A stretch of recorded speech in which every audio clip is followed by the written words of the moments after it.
Halo Geonotes, selamat datang di Geonusa, tempat kita mengupas tuntas peta kekuatan dunia.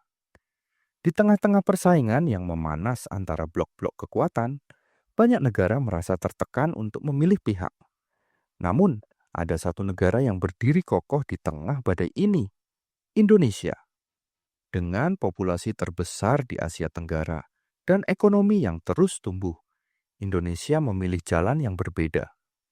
Negara kita berpegang teguh pada sebuah filosofi unik yang dikenal sebagai politik luar negeri bebas aktif.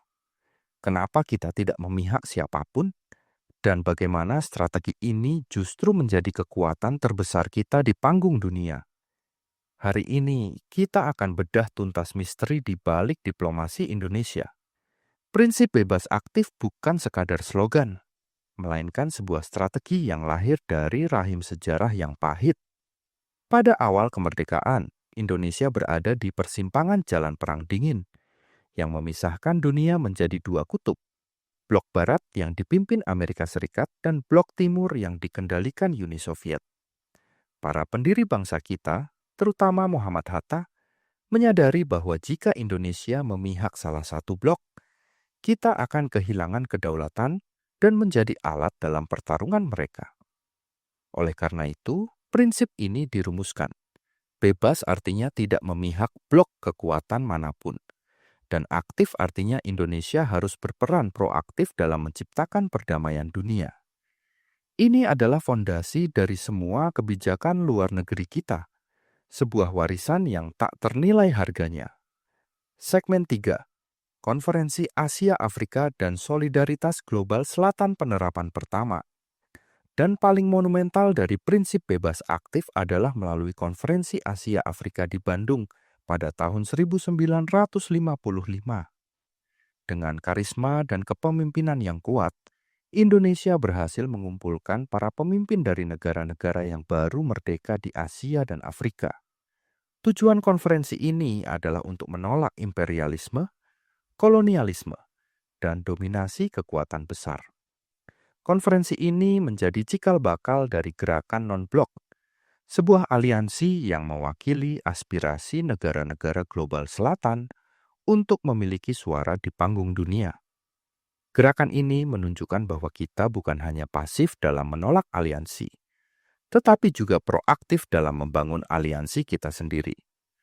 Saat ini, persaingan antara Amerika Serikat dan Tiongkok adalah tantangan geopolitik terbesar. AS ingin menghentikan dominasi Tiongkok, sementara Tiongkok ingin membangun tatanan dunia yang multipolar.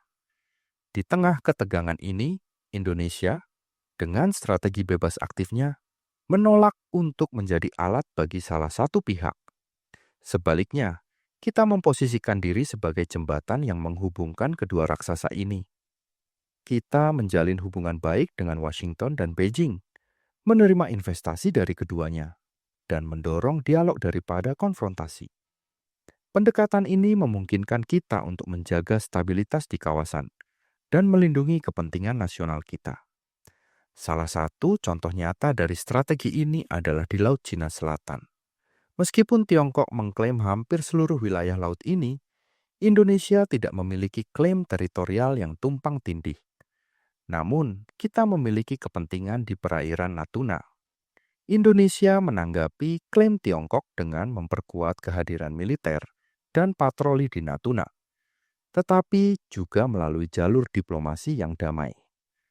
Kita mengajak semua pihak untuk menahan diri dan bekerja sama, alih-alih saling mengancam. Pendekatan ganda ini, yang menggabungkan ketegasan dan dialog, adalah ciri khas dari politik luar negeri bebas aktif. Ekonomi adalah senjata terbesar Indonesia. Sebagai negara dengan PDB terbesar di ASEAN, kita memiliki daya tawar yang signifikan. Kita menggunakan daya tawar ini untuk menarik investasi dari Amerika Serikat, Tiongkok, Jepang, dan Eropa. Dengan menjalin kemitraan ekonomi dengan semua pihak, kita memastikan bahwa tidak ada satu negara pun yang memiliki pengaruh berlebihan terhadap kita. Ini adalah diplomasi ekonomi bebas aktif yang cerdas, yang memungkinkan kita untuk memajukan kepentingan nasional tanpa harus mengorbankan kedaulatan.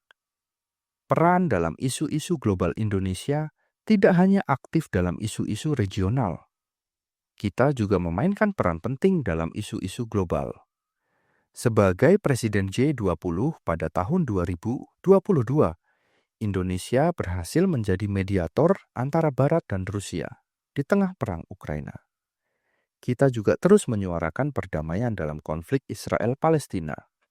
Ini adalah bukti bahwa prinsip bebas aktif memungkinkan kita untuk menjadi pemain global yang relevan, bahkan ketika kita tidak memiliki kekuatan militer yang sebanding dengan Amerika Serikat atau Tiongkok. Strategi bebas aktif memberikan banyak keuntungan. Pertama, kita terhindar dari keterlibatan dalam konflik yang tidak menguntungkan. Kedua, kita bisa mendapatkan investasi dan teknologi dari semua pihak yang mempercepat pembangunan nasional kita. Ketiga, kita dihormati sebagai negara yang independen dan rasional. Dengan tidak memihak siapapun, kita bisa menjadi kekuatan yang dipercaya untuk menjembatani perbedaan. Tantangan dari kekuatan besar. Tentu saja, strategi ini tidak mudah. Kekuatan-kekuatan besar sering kali berusaha untuk menekan Indonesia agar memilih pihak. Mereka mungkin menawarkan bantuan dengan syarat atau mengancam dengan sanksi. Namun, Indonesia harus teguh pada pendiriannya. Tantangan terbesar adalah bagaimana tetap relevan di mata kedua belah pihak tanpa harus mengorbankan prinsip kita. Kita harus menjaga keseimbangan yang sangat halus, dan itu membutuhkan kecerdasan diplomasi yang luar biasa. Segmen 10.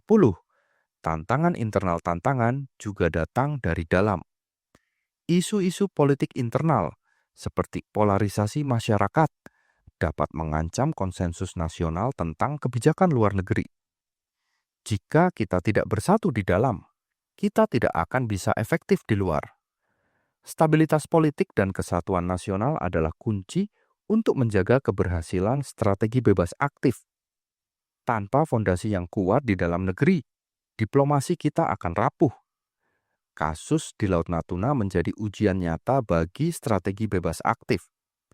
Meskipun Indonesia tidak memiliki klaim di sana, Tiongkok mengklaim wilayah tersebut sebagai bagian dari 9 garis putus-putus mereka. Indonesia menanggapinya dengan memperkuat kehadiran militer dan patroli, tetapi juga melalui dialog. Kita menunjukkan bahwa kedaulatan tidak bisa dinegosiasikan, tetapi jalur diplomasi harus selalu terbuka. Ini adalah contoh konkret dari prinsip bebas aktif yang diterapkan di lapangan. Tiongkok dan Rusia telah mengundang Indonesia untuk bergabung dengan aliansi BRICS. Ajakan ini adalah pengakuan atas kekuatan ekonomi dan politik Indonesia. Namun, Indonesia menolak ajakan itu, setidaknya untuk saat ini. Ini adalah bukti nyata dari prinsip bebas aktif kita. Kita ingin tetap menjalin hubungan baik dengan semua pihak, tetapi tidak ingin terikat pada sebuah blok yang bisa membatasi kemandirian kita. Indonesia tidak hanya berjuang sendirian. Kita adalah bagian dari ASEAN, sebuah aliansi yang juga mempraktikkan konsep penyeimbang. Melalui ASEAN, Indonesia dapat memperkuat suaranya di panggung global. ASEAN menjadi platform bagi negara-negara di kawasan untuk berdialog dan menyelesaikan masalah secara damai. Kekuatan ASEAN adalah kekuatan Indonesia, dan sebaliknya. Bagian 4. Kesimpulan dan pertanyaan penutup Indonesia adalah contoh nyata bagaimana sebuah negara bisa menjadi pemain global tanpa harus menjadi kekuatan militer yang dominan. Dengan diplomasi yang cerdas, prinsip yang teguh, dan kekuatan ekonomi yang terus tumbuh, kita mampu menavigasi badai geopolitik. Di dunia yang semakin terfragmentasi, peran Indonesia akan semakin penting. Dengan tidak memihak pada siapapun, kita bisa menjadi suara rasional di tengah ketidakpastian. Kita bisa menjadi jembatan yang menghubungkan blok-blok yang bersaing. Pada akhirnya, politik luar negeri bebas aktif bukan hanya sebuah slogan. Ini adalah sebuah filosofi yang pragmatis dan efektif. Ini memungkinkan kita untuk menjaga kedaulatan, memajukan kepentingan nasional, dan berkontribusi pada perdamaian dunia.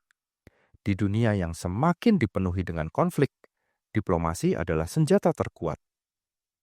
Indonesia membuktikan bahwa dengan dialog dan kerjasama, kita bisa menyelesaikan masalah tanpa harus menggunakan kekerasan.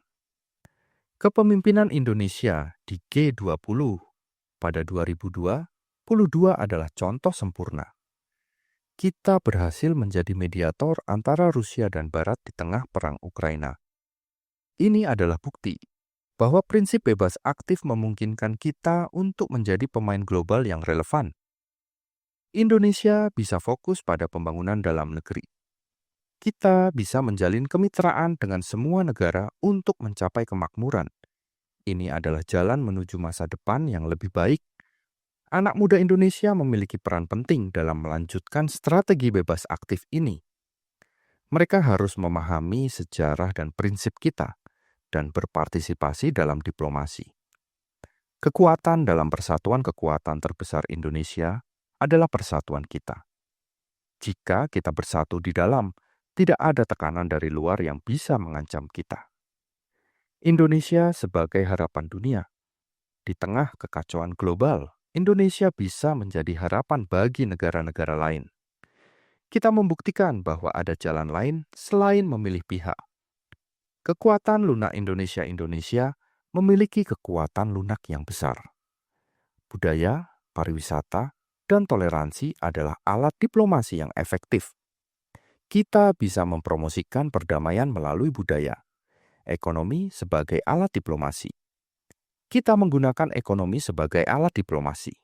Kita tidak memihak siapapun, tetapi kita menjalin kemitraan dengan semua pihak. Ini adalah cara kita untuk menjaga kemandirian. Pada akhirnya, politik luar negeri bebas aktif adalah strategi yang paling efektif untuk Indonesia. Ini memungkinkan kita untuk bertahan di tengah badai geopolitik dan menjadi pemain global yang penting. Kita telah melihat bagaimana Indonesia menavigasi badai geopolitik. Pertanyaannya, apakah prinsip bebas aktif akan tetap relevan di masa depan? Tuliskan pendapat kalian di kolom komentar.